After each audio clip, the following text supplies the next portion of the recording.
Good morning students.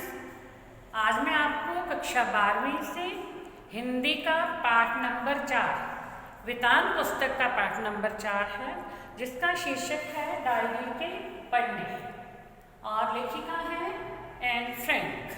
तो मैं आपको इसके बारे में समझा रही हूँ, यानी इस पाठ के विषय में आपको समझा रही हूँ। इस पाठ में किस समय का वर्णन किया गया है, ये पाठ कैसे एक छोटी लड़की ने ही लिखा है, यानी जो ज़्यादा बड़ी नहीं थी, और उसने इस पाठ को जो है लिखा है। तो कैसे उसने अपनी जिंदगी के अनुभव को इसमें बताया है, तो उसके बारे में हम पढ़ेंगे। तो सबसे पहले यानी डायरी के पन्ने सबसे पहले डच भाषा में सन 1947 में प्रकाशित हुई थी। ठीक है, तो कब हुई थी? सन 1947 में। और भाषा कौन सी थी? डच। तो डच भाषा में सन 1947 में प्रकाशित हुई थी। बाद में अंग्रेजी में इसका अनुवाद किया गया, यानी ये अंग्रेजी में प्रकाशित हुई। तो उस पुस्तक का नाम क्या रखा गया था? The diary of a young girl, ये शीर्षक दिया गया था बाद में से। ठीक है, और वो कब प्रकाशित हुई थी? 1952 में। तो 1947 में डच भाषा में थी, नाम था डायरी के पन्ने। 1952 में अंग्रेजी में the diary of a young girl ये नाम दिया गया था, ये इसका शीर्षक दिया गया था। तो इस डायरी में नाजियों द्वारा यहूदियों पर ढाए गए जुल्मों की भोगता, यानी जब नाजियों ने यहूदियों पर जुल्म किए थे तो उसको भोगने वाली जो लड़की, यानी 13 साल की एक लड़की है जिसका नाम एन फ्रैंक है, जिन्होंने ये लिखा है, जो लेखिका ही हैं। एन फ्रैंक ने अपनी संवेदनशील शैली में लिखा है, यानी अपने मन के भावों को, संवेदनाओं को इसमें प्रकट किया है कि कैसे उस समय उन पर क्या क्या जुल्म ढाए गए हैं और कैसे उन्होंने अपना जीवन व्यतीत किया है, उसके बारे में लिखा है। इस डायरी में भय यानी डर, आतंक, भूख, प्यार, घृणा, पकड़े जाने का डर तथा युद्ध की पीड़ा के साथ साथ 13 साल की उम्र में उसके मानसिक यानी जो सपने थे, मन में उसने जो सपने संजो रखे थे, जैसे बच्चे जो है सपने बना लेते हैं, अपने मन में कुछ ना कुछ सोच लेते हैं कि हम ये करेंगे, ऐसा करेंगे, यानी कि वो खेलने की उम्र थी और उसमें उसने कितने दुख सहे। तो उसमें उसकी जो मानसिक और शारीरिक पीड़ाएं उसे दी गई थी, वो सब जो है इसमें लिखा है।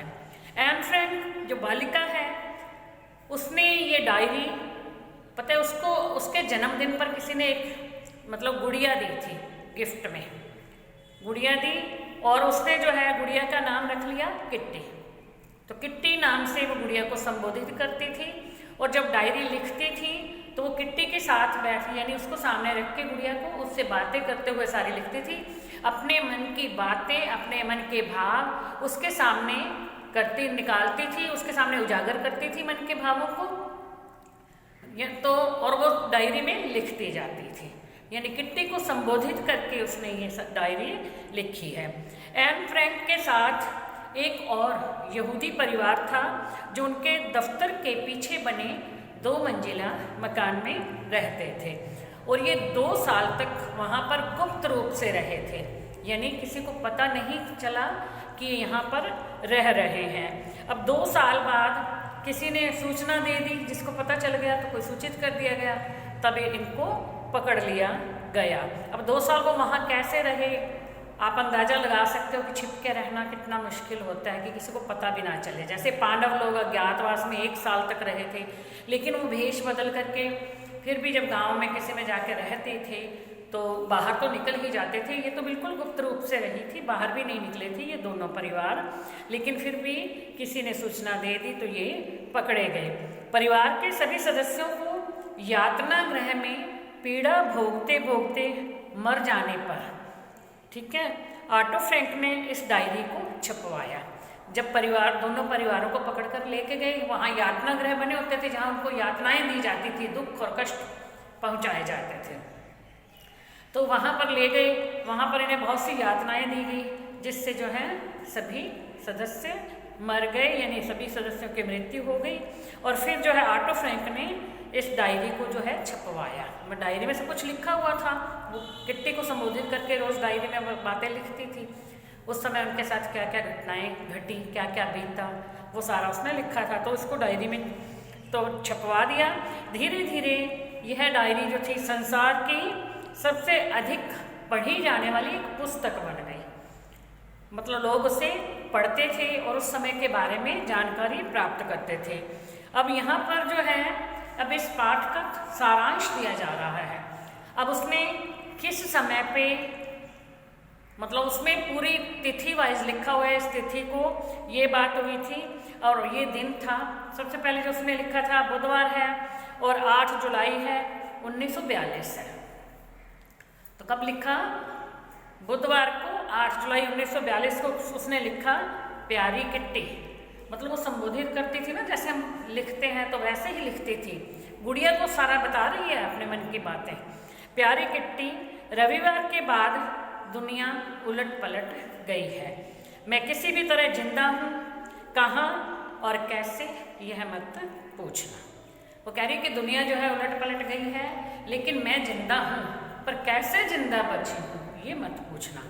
रविवार को दोपहर 3 बजे मार्गोट ने सूचना दी कि पापा को ASS में बुलाया गया है।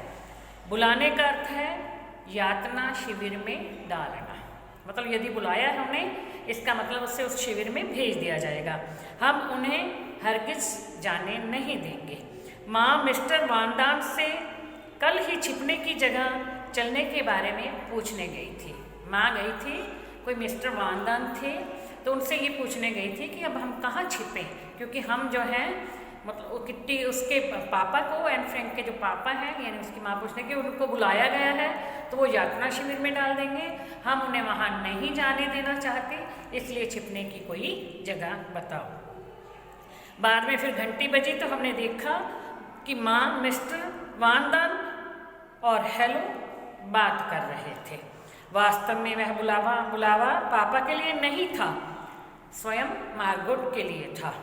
मार्गोट 16 बरस की थी। इस उम्र की लड़की के साथ क्या व्यवहार करते हैं वे लोग, ये सोचकर मैं लगभग चीख पड़ी थी।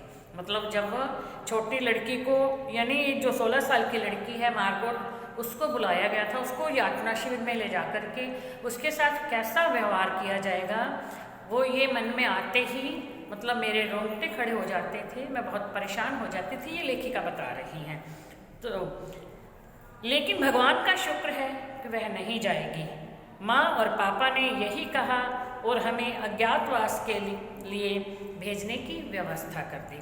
अब अज्ञातवास क्या होता है? मतलब जहाँ पर हमें कोई पहचान नहीं पाता, छुप करके रहते हैं, कोई हमारे बारे में जान ना सके। अब पांडवों को जब अज्ञातवास दिया गया था, 1 साल तक वो अज्ञातवास में रहे थे, लेकिन कौरव उन्हें पहचान नहीं पाए थे, क्योंकि वे ब्राह्मण ब्रह्मचारियों का वेश धारण करके रहने लगे थे, किसी को पता नहीं चल रहा था। उन्होंने अपने नाम भी बदल लिए थे। जब वो किसी गांव में जाकर के रहे थे तो अपने नाम भी उन्होंने, ये जो युधिष्ठिर भीम अर्जुन ये नहीं थे, इन्होंने अपने नाम भी चेंज कर लिए थे। तब इन्हें भी जो है अज्ञातवास में जाना था, वो व्यवस्था हो गई थी। मार्गट और मैंने बहुत सी जरूरी चीज़ें एक थैले में भरनी शुरू की। अब हम जब जहाँ जा रहे हैं, हमें छिप करके रहना है, किसी के सामने प्रकट नहीं होना है, तो कुछ चीज़ों की ज़रूरत होगी, जो बैग में भरनी शुरू कर दी। सबसे पहले डायरी, कलर, रुमाल, स्कूल की किताबें, एक कंघी और पुरानी चिट्ठियाँ थैलों में डाली। अब जो बच्चे हैं, तो बच्चे जो अपने हिसाब से सभी चीज़ें जो हैं वो इकट्ठी करते हैं, आपको भी पता होगा। अब देखो, हम यदि किसी छोटी क्लास में ना, एक बार बच्चों से ये कहा गया था कि तुम अपने मनपसंद के 5-5 खिलौने कल स्कूल में लेके आना। तो बच्चे पता क्या, जो गर्ल्स थी वो क्या लाई थी, वो कटोरी, गिलास, चकला, बेलन, ऐसे 5 खिलौने इकट्ठे करके लाई थी। और जो बॉयज़ थे वो कैसे लाए थे, गन, ट्रैक्टर, कार, ट्रॉली, वो ऐसी चीज़ें इकट्ठी करके लाए थे। अब उन्हें पता है वो अपने अपने हिसाब से। अब जो लड़कियां हैं वो खेलती हैं तो गुड़िया लेती हैं, गुड़िया से खेलती हैं छोटी छोटी लड़कियां। और जो लड़के होते हैं वो किससे खेलते हैं, वो गुड्डा लेते हैं। वो वैसा कलर भी पसंद नहीं करते, उस कलर की कोई चीज़ दे दीजिए ना, पिंक कलर, हम कहते हैं बेबी पिंक, कलर है तो वो लड़कियों पे अच्छा लगता है। यदि लड़कों को वो कलर की कोई चीज़ दे दी जाए तो वो नहीं लेते कि ये तो लड़कियों वाला कलर है, हम नहीं लेंगे। तो इसी तरह से अब इन लड़कियों ने भी क्या क्या चीज़ें इकट्ठी कर ली, अपने कलर ले लिए, ठीक है, डायरी ले ली, रुमाल ले लिया, स्कूल की किताबें ले ली और कंघी ले ली, कुछ पुरानी चिट्ठियाँ ले ली, वो थैले में भर ली। मिस्टर वांदा मियाप को लेने चले गए। वह आई और हमारा जूतों, ड्रेसों, जैकेटों आदि का थैला लेकर रात को ही वापस चले गए। ये कुछ नाम दिए जा रहे हैं, लोगों के नाम हैं जो उस समय।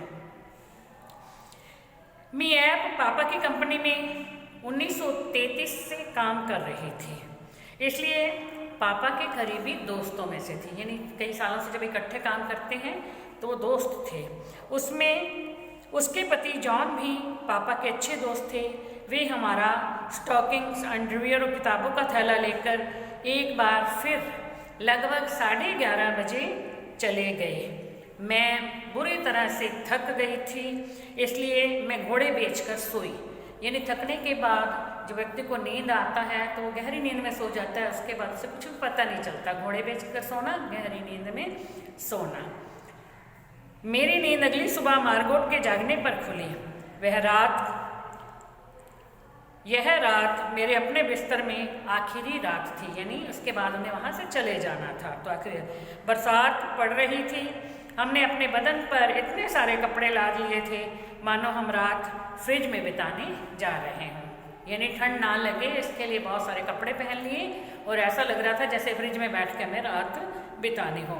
इतने सारे कपड़े इसलिए लादे गए थे क्योंकि उन दिनों कोई यहूदी कपड़ों से भरा सूटकेस ले जाने के बारे में सोच भी नहीं सकता था। मतलब यहूदी अपने बैग में कपड़े रख करके ले जाएं, ऐसा नहीं होता था। इसलिए उन्होंने सारे जो ज़्यादातर कपड़े अपने शरीर पर पहन लिए थे कि फिर वहाँ जाकर के ये कपड़े तो पहनने के लिए हो जाएंगे। इसलिए मार्गोट स्कूल की किताबें और साइकिल लेकर इस अज्ञात स्थान की ओर चली गई थी। 7:30 बजे हमने भी पीछे का दरवाज़ा बंद किया और रसोई में बिखरी वस्तुओं को छोड़कर चले गए। अब जो चीज़ें जहाँ बिखरी हुई हैं उसको छोड़ दिया, अभी उसको समेट के क्या जाना, पता नहीं वापस उस घर में आना है या नहीं आना। ये सारी चीज़ें यही दर्शाती थी। यानी इन सारी चीज़ों को देखकर ऐसा ही लगता था कि हम बहुत हड़बड़ी में वहाँ से चले गए थे। यानी हमें टाइम ही नहीं मिला कि कुछ हम संभाल लें। अच्छा, बाकी का अब कल, नीचे ये लिख दिया गया बाकी कल। अब जो अगली मतलब डायरी में जो अगली लिखी है चिट्ठी या अगला जो पेज आएगा वो जो मैं आपको बाद में समझाऊंगी। तो आज के लिए इतना ही। Thank you.